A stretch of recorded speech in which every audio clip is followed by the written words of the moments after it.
research seminar series. I'm Izzy Burin. I'm a PhD student at the department working with Dr. Rodriguez and Dr. Schuster. It's a privilege to be a student at McGill, which is located on the land that has long served as a site of meeting and exchange among the indigenous people, including Haudenosaunee and Anishinaabe nations. McGill honors, recognizes, and respects these nations as the traditional stewards of the lands and the waters we meet today. Today's seminar is on utilizing an implementation science lens to optimize HIV responses. We're delighted to have Dr. Frederick Altice to talk about this topic.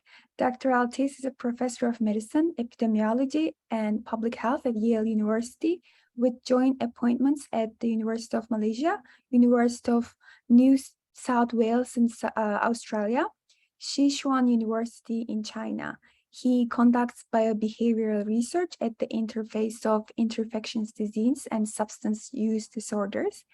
He has introduced innovative implementation science, implementation strategies for HIV prevention in a number of different contexts, such as the United States, Eastern Europe, Central Asia, South Asia, Latin America, and for a variety of key populations.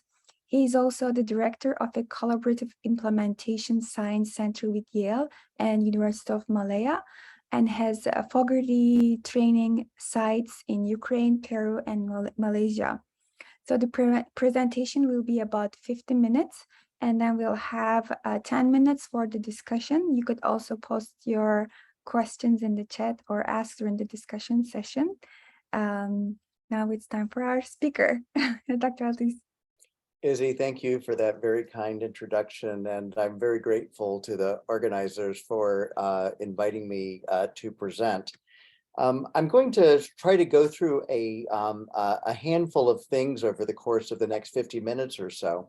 And as part of this, I want to, first of all, just acknowledge that it takes a village to get work done. I have a number of colleagues and collaborators at Yale University and research teams and investigators in Kyrgyzstan and Ukraine, and just to acknowledge that the funding is from the National Institutes on Health in the US and the IAPAC Fast Track Cities for the work that was done in Kyrgyzstan. And the elements of what I hope to focus on here is to really go through what is and why implementation science should be used to guide much of your work, recognizing that usually this is a one semester course, and you're going to get about 10 minutes of implementation science from about a 30,000 foot view. Talk a little bit about the importance of stakeholder engagement and why that's important in the research. I'm going to focus a little bit on targeting implementation gaps. In other words, identifying what's important to do in areas. It's not just a good idea to do good science, but to do the right science. And then I'm going to exemplify this through some real world examples from Eastern Europe and Central Asia, specifically in the city and region of Bishkek in Kyrgyzstan, and in a sort of a national project throughout Ukraine. So one of the things that I think often complicates the beginning of these conversations is, what is implementation science, and what do all of these things mean? And for the last 22 years or so, this has sort of been an evolving science. And so these are some of the words that are often used as part of a word cloud. Intervention, that comes out as evidence-based intervention. What is the evidence? What is your study design? What are the processes? What are the practices? Practice transformation. So these are a number of the different things that have sort of evolved into what I call the dissemination and implementation research continuum. But more recently, there have emerged definitions that are broadly accepted, such as it being the scientific study of methods, which is the difference of just scientific methods, to promote the systematic uptake of research, that is evidence, of evidence-based interventions into routine practice to improve the quality and the effectiveness of health services and care. And as I mentioned before from the word cloud, it is part of that diffusion, dissemination, and implementation continuum, with the implementation part having the most elements of science. And even though we're not going to be able to get to all of them, it is really a combination of several theories, models, and frameworks. And we could spend 2 lectures just sort of walking them through, and I'm going to summarize that in one slide in just a few moments. So why do we do this, and why did implementation science evolve? And it's really because of what I call this sort of long range odyssey, the 17-year odyssey that goes from the time that you get funded to do your research until these things get uptaken in practice. And this really only occurs for the 14% of practice that actually make it. And it's not that those are necessarily the best ones, but there are some patterns that actually show what makes this happen faster. And so one of the key elements in this is effective facilitation, and you'll see that come out in some of the research that we do. But if you sort of let things happen or maybe help it a little bit, funding, for example, only 1 out of 6 evidence-based practices or evidence-based strategies will occur over that 17-year time period.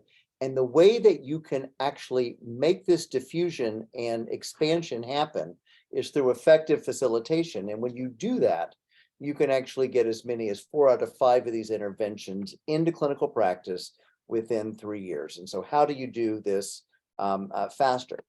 Now, just in terms of having some of the language right around implementation science, there is a big difference between interventions. And so if you happen to be in the primary care world, let's just say an antihypertensive, that is your intervention, and its implementation. So you can take something that works, but does it actually get into patients, and does it result in improved outcomes? So when we use this term evidence-based intervention, sometimes it's called an evidence-informed intervention or practice. It is the thing. It's the pill, it's the device, it's the thing that actually works usually through randomized controlled trials. Implementation strategies, however, it's the stuff that we do. So what do we do to try to help people, places do the right thing, if you will, that is, do the right intervention? So it's not like you can just drop antiretroviral therapy and say it works and expect it to happen. We know that all over the world it has been differentially done. And these targets, these strategies can occur through facilitation. They can occur in using different venues. You can use electronic medical records. All of those strategies are different ways, or how you do it. You can do it from sort of a standardized flowcharting algorithm to something that is sort of expedited. And the main implementation outcomes, which are different than, let's say, the proportion of, or I shouldn't say the proportion, but whether a person doesn't die, for example, is how well they do the things that they want. And there's usually a continuum that you think about in terms of coming up with these outcomes. Now, this is the one slide I promised about these models and frameworks and theories, and a really nice paper by Per Nielsen sort of walks you through some of these various different kinds of activities. And I will just give you a couple of examples, and I didn't mention it at the beginning, but all of my slides and this presentation, of course, will be available, and happy to share them.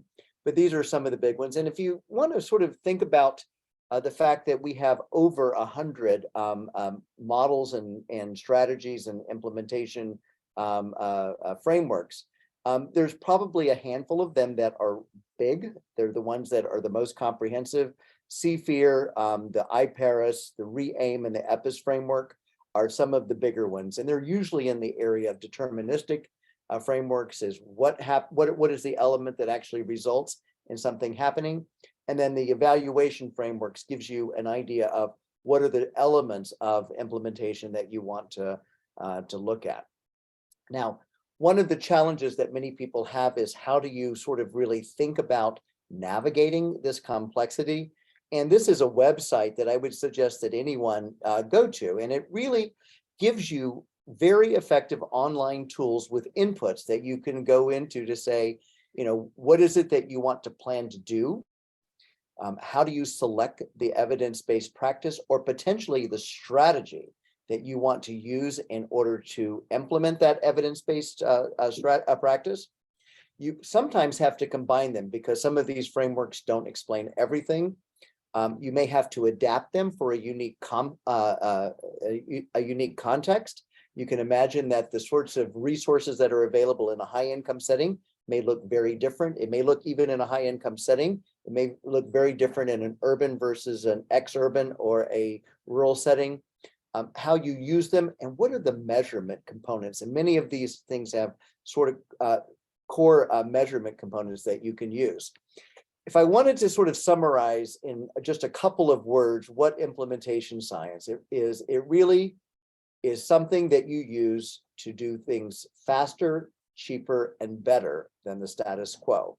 And all of those good ideas on how you do it and why it works is really what implementation science is.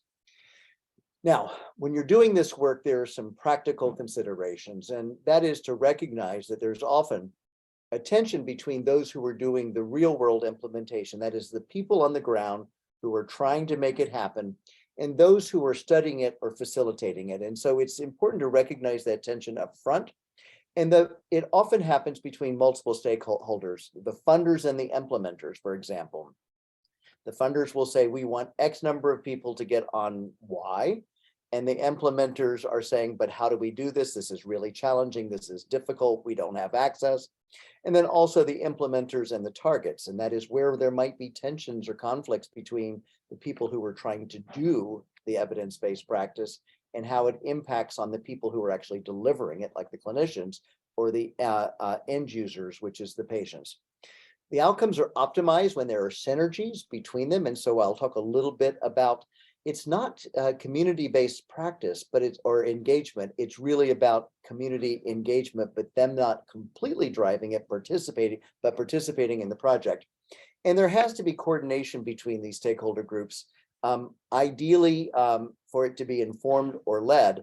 And it's really about making sure that you're aligning the benefits and the goals of the work that you're trying to do.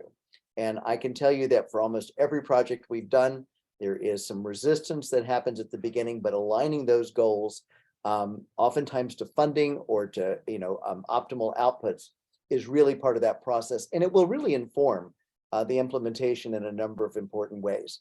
So the secret sauces, if you will, if you're going to make your famous secret sauce or your favorite sauce, is what is the implementation question? Are you asking the right question, and are you targeting it to the right group? Who is the implementation team, and are they bringing together oftentimes a multidisciplinary type of skills? Our work often has medical sociologists, mathematical modelers, clinicians, and biostatisticians, etc. And then, of course, having the right community partners to do the implementation. If the implementers are not the right group of folks, that can actually undermine the outcomes. And then to really sort of then make sure that the theories, models, and frameworks are the ones that are aligned correctly in order to measure the outcomes that you're hoping to do. And this sort of area between the implementation research team and the community partners is a really important one, and really should be dynamic, where there is feedback in each direction. Oftentimes what we do is we will set the stage, we will meet with them, they will get their input, and we will agree to continue to meet with them over time and to share findings, and then to have them reflect on it and to provide guidance. It can work as a community advisory board, but it can also, you can have them more directly engaged. And part of these partnerships with the research team really involve some outreach. And you can imagine sometimes clinicians don't want to get the input from the patients. And I'll show you some interesting data where the perception of what's wrong is very different depending on who the stakeholder is, to really consult them and to ask them for their ideas and involve them for coming up with the solutions. One of the tools that we use, called nominal group technique, is one such way that there is a sort of a two-way engagement to collaborate. And in some cases, some of the very effective work that's been done in sub-Saharan Africa has actually really involved shared leadership. And this is sort of an emerging model that I think has a lot of traction. Where I'm going to focus a little bit of time is on what I call the HIV cascade. If you sort of look at the middle, the diagnosis of HIV is sort of your startup, at least for this. But as you move to the left, this is the prevention cascade. How do you test key populations? How do you reach them? And how do you identify them? Because those are oftentimes the populations that are left behind. And then as you move down the treatment cascade, your real goal is to get patients with HIV non-detectable. And in some cases, when, for example, if you have, let's say, patients who get on antiretroviral therapy, there's oftentimes very little drop-off between that and their adherence to medication, for example. And so it's important to target where your gap is. Globally, I would say the biggest gap is in diagnosis, but I work in some countries where the diagnosis is actually quite high, and it's really re-engagement or engagement in care that seems to be the driver. So that's picking the most important research question for where you are. I'm going to sort of start moving to some real world examples. And this is a 1-year, very quick study in Bishkek, Kyrgyzstan. For those of you who don't know where that is, it sits way over in the middle of this big red zone that is on the right side of the screen. And this particular region of Eastern Europe and Central Asia is really important because there's only 2 regions in the world. There's the Middle East and a North African region, which is a very small region with a small number of cases. But this particular region is really quite large. And this is a region that, unlike the rest of the world, where there's been a decrease in new cases and a decrease in death, we have substantial increases in both mortality and incidence. And so you can see that Kyrgyzstan is emblematic of this particular region. And what's unique about this region is that the epidemic is driven primarily among people who inject drugs. And so one of the things that we have tried to think about is, what do these cascades for HIV, which is on the left, with only 33% of the patients having viral suppression. And then we've created this sort of parallel opioid cascade, looking from the estimated 25,000 people who inject drugs, mostly of opioids, 20,000 of them, and really only about 5.8% being on opioid agonist therapy at the peak of its treatment. Now that number is going down, as you can see, over the last couple of years. And one of the things that we were trying to ask is, what is it that we can do in order to sort of stop this hemorrhage of this evidence-based treatment? Opioid agonist therapy with methadone and buprenorphine are evidence-based treatments. And so what we did was we looked into our toolkit, our HIV prevention toolkit, and we began to sort of think about, what do we want to use? We know from modeling studies that opioid agonist therapies are probably the single most effective and cost-effective strategy. So we wanted to amplify that. And then we thought, could there be synergies that if you get patients onto treatment for their opioid use disorder, it would reduce the chaos, it would connect them to systems of care, and potentially have improved outcomes. So those were the 2 areas. PrEP is not available in this region, and syringe services programs are there. But we were not looking at an outcome for that particular use in this particular implementation trial. So we had to select a framework, and we ended up choosing EPIS, which is the Exploration, Preparation, and Implementation Sustainment Framework. And as you can see here, that this really involves the fact that you have an inner and an outer context. The inner context is where the thing happens, that is the treatment of opioid use disorder. And then you have the outer context, which is what's really happening in the people who do the funding, the leadership, but they're not having direct interactions with patients. And then there are the bridging factors, and that is the relationships between the inner and outer context. And the innovation factors is, how well does this evidence-based practice look to providers, to patients, to the funders, and a number of other sorts of things that are available. And we actually took on multi-level stakeholders, the funders in the outer context, which is the United Nations Development Program, the US CDC that works in the area, and the Republican Narcology Center. We did work with some of the bridging factors, which are the NGOs that were doing the NIATEX facilitation, and I'll speak a little bit more about that in our group. We looked at some of the innovation factors, and that is, how is OAT or methadone in this case delivered? and some of the inner context, that is the people who are doing the work, the staff, and the end user impact, which is the number of patients who were on treatment. And what we selected for this particular program was the NIATEX treatment improvement model. This is a bundle of implementation tools. It's all packaged into one, and it's been used in behavioral health, and it has a number of positive outcomes. And I'll show you a figure with that. But the key thing about this is that it uses rapid assessments and tools in order to get outcomes so that you can respond to them quickly. It really involves understanding the customer. What does it look like for the patients and the providers? To fix key problems, you need to have an executive sponsor who is your powerful change leader. That is, who's going to be responsible for making sure that all of this happens. To get ideas from outside the organization, and that's much of what we did. We served to provide stimulus lectures around that. And one of the key things is using rapid cycle testing in order to either accept the changes in what you do and how you do it, or reject it because it doesn't work. This is nominal group technique, and people love to do these really long, in-depth interviews. We do them sometimes as well, depending on if it's the right question. But one of the things that we like about sort of identifying the barriers and facilitators is to use something very quick. You get the answer in an hour, and this is just some worksheets where we had our teams ask a relevant question and go through the process. It's really democratic. Each person goes in a round robin strategy to give sort of responses to whatever the question is. And then at the end, everybody gets to vote, typically with like 3 votes. And it then allows you to, one, exhaust what the barriers might be, and then to quickly come up with the things that you focus on first. And then there's a democracy around it, in that no one person is doing it because everybody contributes by going around the room. And here's an example from the provider's perspective. So we asked them specifically, what gets in the way of you getting more patients onto methadone?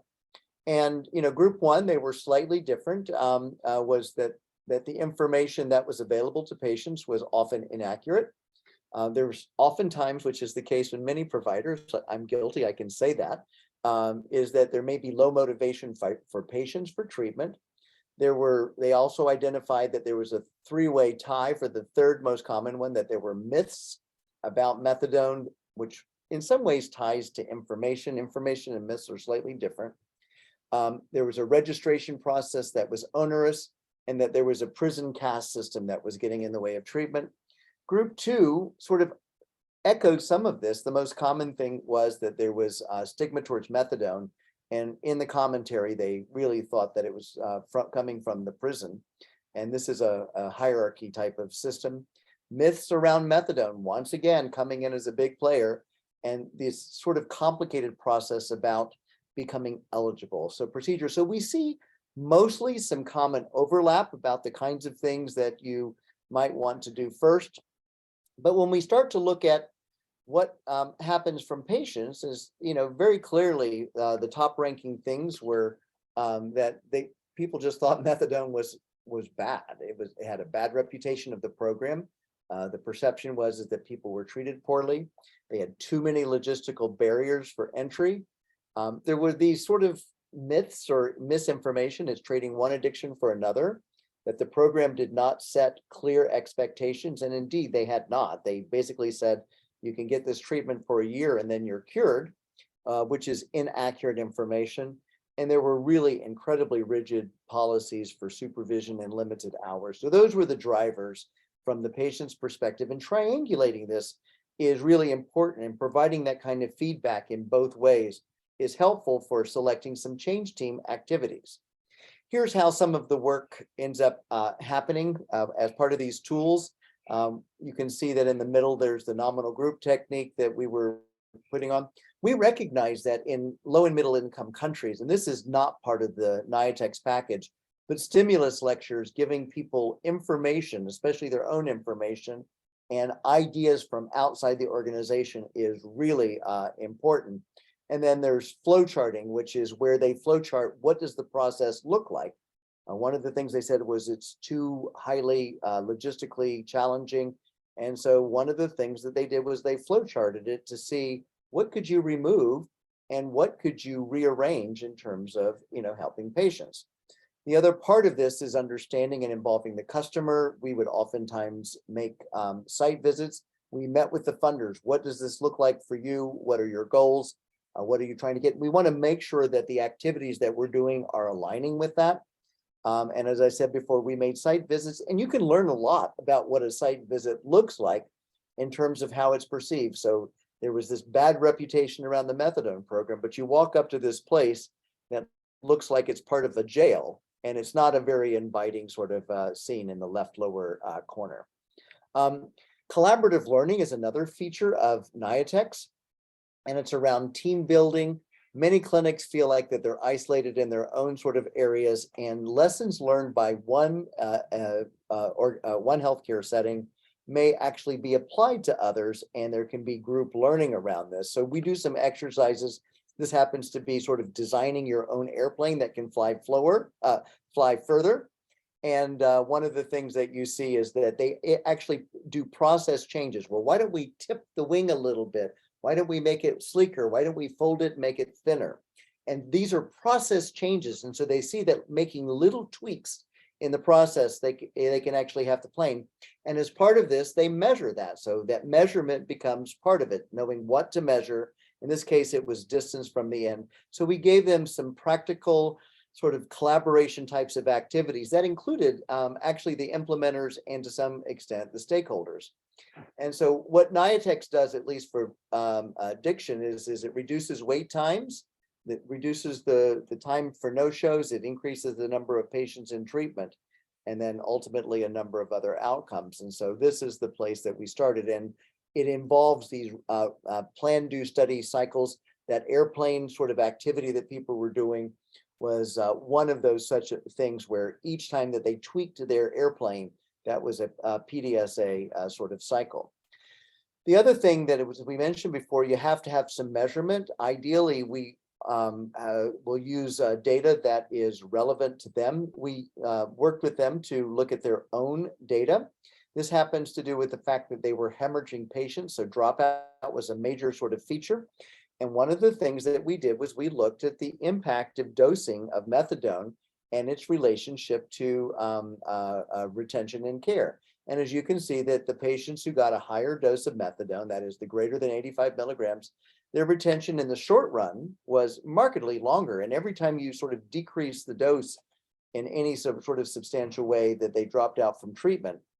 And then we looked at to see that this was actually much more accentuated when you look over 3 years. And so this became one of the things that we put into the stimulus lectures. We showed them their data, and then it resulted in some change projects, which may have included the fact that they ended up coming up with ideas that were related to improving the dosing. Here is another piece of their own data. This is 650 or so prisoners with opioid use disorders who had gotten a single dose of methadone within the prison. And we looked at these same categories based upon dosing of that you saw in the other paper. And we looked at what their dose was as they were leaving prison. And only 12% were on that optimized dose. But you can see that dosing was also crucial, not only in terms of linkage to their treatment after release, but was also linked to retention. And so once again, using their own data, which meant that for their prison and their community, dosing could be an important strategy in order to achieve the goal of keeping patients engaged in care. They had a number of planned change projects. It differed by site. So we recognize that we allow some diversity. Not everybody does the same thing. So one of the goals was to increase the proportion of patients on a higher dose of methadone. They focused on patients who were on the standby list, who were having challenges, supplemental counseling for positive drug tests. There's a lot of polysubstance use there, and then a number of other sorts of activities, this transition from prisons to communities. And, it worked variably. Not every site was as active, which is no surprise. But one of the things that we did was we also looked at some other sorts of activities that were going on. And one of the things that happened during COVID, people sort of believed that COVID was one of the major factors that might be sort of harming their program because they no longer would have to require all the patients coming to treatment every day. We tried to explain that patients coming to every day is a demand on their lives, but it's also a demand on the clinicians who have to see them every day. And if they had more free time, they could enroll new patients. One of the things that you can see is that while the number of new patients did not really substantially increase, it stayed the same. Their dropout actually sort of was much lower during the time period when they gave their patients take-home dosing. And indeed, take-home dosing, as you'll see in our Ukraine data, is a really important innovation in terms of the way that you deliver the program. So you can see that this program was on a sort of a steady decrease as shown before, and it flattened out during COVID, which I think was really important. And really it showed us that there were opportunities that could be learned and actually expanded during their strategies to improve patients. Take-home dosing was not a popular thing. They felt like it was foisted on them, and they were very concerned about overdose and death. So we calculated the mortality rate of their patients before COVID. It was almost 6%, and it was about half that after COVID, really suggesting that they did not use these take-home doses and go home and overdose and die, but it actually kept them safer and kept them better engaged because of that. So the one big thing that I will say is that in this very short, you can't expect a whole lot to happen in 1 year, but you can see something. If you take a look at what happened, OAT coverage increased by 8% in Bishkek, where we were doing our study, but we compared it to the rest of the country that was not getting this facilitated learning, where it was continuing to decrease. And a number of these strategies worked. So I want to move a little bit to Ukraine, where I think we have a sort of a longer lens of thinking through. And it's interesting because you can begin to think about things that change over time, these what I call implementation disruptors, and how they can actually be leveraged to improve your outcome. So similar to what we were doing elsewhere is we took a very, very simple sort of look at how to think about scaling up opioid agonist therapies. You have to get new patients into treatment.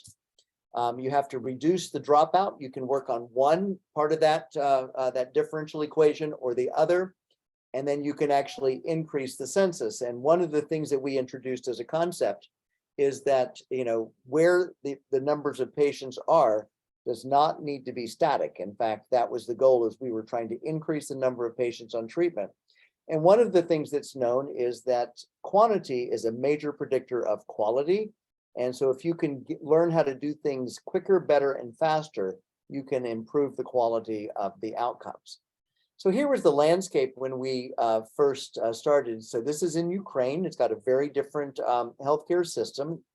And we had introduced buprenorphine in 2004. Methadone started in 2008. So once again, we introduced something that is cheaper, so there's more availability. Those numbers start to go up. And then by 2013, there was the annexation of Crimea, but we're in a country with about 346,000 people who inject drugs, of which about 280,000 were dependent on opioids. And at that time, only 2.8% of the patients, 2.7, 2.8% of the patients were on treatment. And this is actually a place where HIV and opioids are syndemic. It's got the highest HIV prevalence among people, in Eastern Europe and Central Asia. It is concentrated mostly in people who inject drugs. Extremely negative attitudes toward OAT by patients, providers, and society. So you're trying to overcome some of these issues. Our notion is that if you improve the quality of the program, people will come. And then there were a lot of rigid rules, mostly driven by Order 200, that restricted. And one of the key things that we did with our work is we've repeatedly changed Order 200 in order to come up with opportunities for scale up. And so the first thing we did was we identified a number of barriers, and then we started using Niatex, as discussed before, in order to begin to see what kind of outcome. And Niatex was really used using the same principles that I just spoke about with regard to that. And these are our implementers. We didn't get it right initially. The implementers that we originally chose to do it were community people at the treatment programs.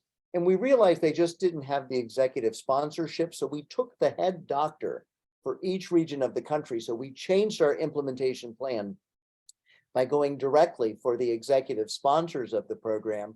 And this is the head doctor for addiction treatment for each of the regions throughout the country. And here is the sort of the landscape so that you can see that in Ukraine, about a year after that first invasion, we became involved with Niatex. Those activities where we were collecting the barriers and facilitators was relatively flat. We used that to guide some of the policy changes, such as Order 200, which allowed for somewhat rigid, but nonetheless, for the first time, take-home dosing. And then eventually we have our next disruptor, which is COVID-19. And I'm going to talk a little bit about each of these as interrupted time series. The way that we did this was this weekly coaching. We gave stimulants guidance, such as safe transition to take-home dosing. We had constant telecommunication. We gave stimulus lectures on adequate dosing and how to enroll new patients over time. By the way, I'm near the hospital, so I apologize for the sound of the ambulance coming through.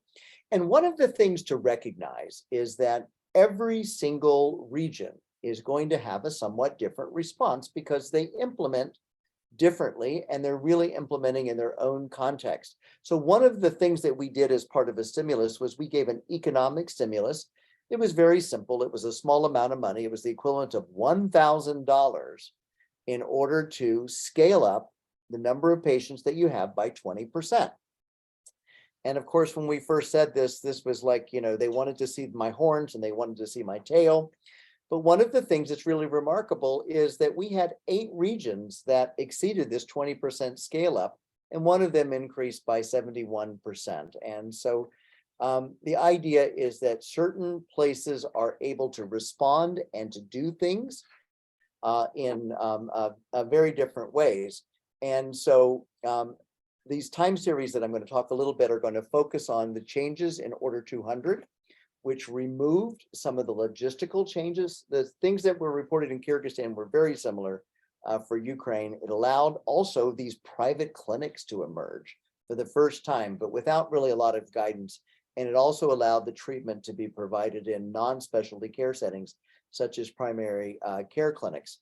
Now, eventually, the policies changed. COVID was an emergency order, and they said, all right, instead of requiring them to be sober for 6 months and only give them a handful of days of treatment, you can give up to 10 days of treatment for anyone that you believe is stable. And I'll show you some of that data.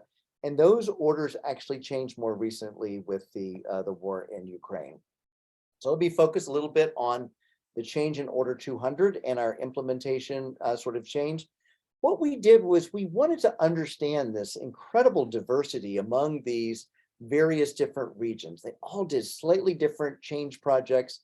And so we actually did latent class analysis to sort of identify some of the factors, I call it the secret sauce, that made people do better. And so we looked at a leadership scale. And this one first group of engaged collaborators, these were clearly the people who scored the highest in leadership. The collaboration climate scale, that is how they collaborate with their colleagues. This independent risk-taking, they weren't really the biggest risk takers, but they were willing to meet, and if they saw that somebody else was doing well, so they would adopt, they would be the early adopters of something that somebody else did. And because we had done some additional training by bringing some of the leaders to the US, not surprising, and then they succeeded with the challenge of scaling up of 20%, we were able to sort of create this. And one of the things that you can see is that the engaged collaborators are a little bit cautious, but they learn from each other. Now, these ones that we call the independent operators, I call them the cowboys and the cowgirls, they weren't really perceived to have the highest leadership scales. one of the things that they did was they did a lot of independent risk taking. They would take risks, but they didn't take advantage of the other things that people were learning at. And then we just had the delayed adopters, the people who just weren't going to do anything. And so we sort of looked at that. And what we did was we plotted the scale up after order 200. Let me just sort of walk through this. And one of the things that you can see is that we looked at the elements that we have of uptake. And so the first part is new admissions. How many new patients do they bring in? And the engaged collaborators did the most. The risk takers are the people that we know in treatment. They're the ones who, they're going to do something new. And that we probably didn't help them a lot because their collaboration scale was relatively low. And then the delayed adopters, didn't do as well. And so as a proof of concept that that these people who engaged more effectively through what we were providing, which was Niatex, actually did better. Now, the question is what happened with the group of individuals who were really sort of trying to figure out how to keep patients from dropout? So we looked at dropout. And one of the things that you see here in terms of the slope and the differences is that these engaged collaborators had the lowest dropout. But these cowboys and cowgirls, if you will, the people who were the risk takers, they had the highest levels of dropout. So they would do interesting things to bring new patients in at a higher rate than the delayed adopters would, but they didn't put in place and adopt and keep the things that had been learned by others overall. So they have basically high risk or high intake, high dropout, and so their numbers did not really increase by as much. So let me sort of then take you through these sort of elements here and move on to COVID, because that is yet another sort of disruptor. And one of the things that happened, once again, in the response to COVID, one of the things that they were asked to do is to increase take home. And the proportion of patients who got take home doses went very rapidly within the first month from 53% to 84%, with different proportions getting into these higher take home dosages overall. And what this means is that if you give patients take home doses, it reduces the demands on clinicians and patients, as I stated before, but you can actually put a number to this. And this change from 53% to 84% really showed that it was a reduction in almost 85,000 hours of work, which was 85,000 hours that could be applied to sort of taking in new patients. And this translated to over 1 million contacts. And so you can think of this as a community mitigation strategy that might have some benefit. And then one of the other things is did it impact mortality? And the answer is no. Now, I've got a whole series of slides that I'm going to walk through really quickly to show kind of what happened when we compare new admissions. This is not the patients who are already on treatment, but we took a cohort of people who were newly admitted for the 1 year before COVID and the year afterwards. And what you can see is not only did we have a statistically higher rate of enrollment in the post-COVID response, where we had fewer demands on clinics and patients, but if you look at retention on treatment, it was also significantly better. So this first part of retention, we enroll more patients, we have better retention by moving patients to take-home dosing. And then the other thing that we did was we then looked at what was contributing the most to take-home dosing, to better retention, and the biggest gap was in take-home dosing. So that in and of itself contributed the most. Now, there were other factors that contributed to it. That is, if they got them on the best dose, patients with HIV negative, who were HIV negative, had lower dropout. And then there were some other factors that went into this as well. But then the question is what happens? Did patients die at a higher rate? And the answer was no. There was actually less mortality in these patients, and it was statistically significant over time in the post versus the pre group. And they ended up doing well. So HIV status in this group was significantly associated with dose. And the take-home dosing was also, again, the biggest sort of contributor. Now, what's really important about the survival is we then looked at the rate or I should say the proportion of patients that they had on treatment, their coverage level, based upon their population level. And what's interesting is the ones who were enrolling at the fastest rate by quartiles were the ones who had the only real survival benefit, which really tells you that these people who sort of emerged from this COVID change and continue to enroll at the fastest rate, they had learned skills through this sort of constant collaborative learning, so that they were able to sort of translate that into a survival benefit, as you can see in this other quartile. So we learned about these clinical demands and what they sort of resulted in, and it really challenges the way that treatment is done. And there's now just a couple of other new papers that are coming out elsewhere with both buprenorphine from Ontario, Canada, and methadone in the US that really suggests the take-home dosing really is not having a major harm, although the number of new patients did not truly go up. This is a place where there was that benefit. With the war, we've learned some really important things before I sum up right now. And that is that we had all of this in place as the war sort of escalated, if you will. I call it part two. Crimea and the Donbas region was part one in 2013-14. And so we actually really identified what some of those implementation factors would be. And one of the things that you can see is at the beginning of the war, we had really achieved major improvements in OAT coverage. And that was really at risk as the war became available. And so one of the things that we did was we energized these learning collaboratives. Despite the fact that 20 sites shut down because of the war, they were able, if they wanted to move patients to 30 days of take home. They were making medication free at pharmacies. They were actually, in some places, they had a differential response. They would try to do dosing tapers, which could have dropped off patients really quite dramatically. And then they came up with some really creative ways to communicate with patients through apps and through chat groups. And so one of the things that we learned is that these can be disruptors. There were these new innovations. I would say that prior to the war, there was a real disdain between the governmental and the private clinics. We have examples of where they started to collaborate. The private clinics were losing access to their medications, and so people had to begin to collaborate in new and innovative ways in order to keep their patients alive. And then I will say that the collaborative learning response looked very much like what we saw with COVID. And as you can see, that very rapidly, as the war broke out between February and March the 1st, they rapidly moved their patients to 93% getting take-home dosing. And despite the fact that there was 20 shut down sites and all of these awful things that were going on, they did lose 800 patients.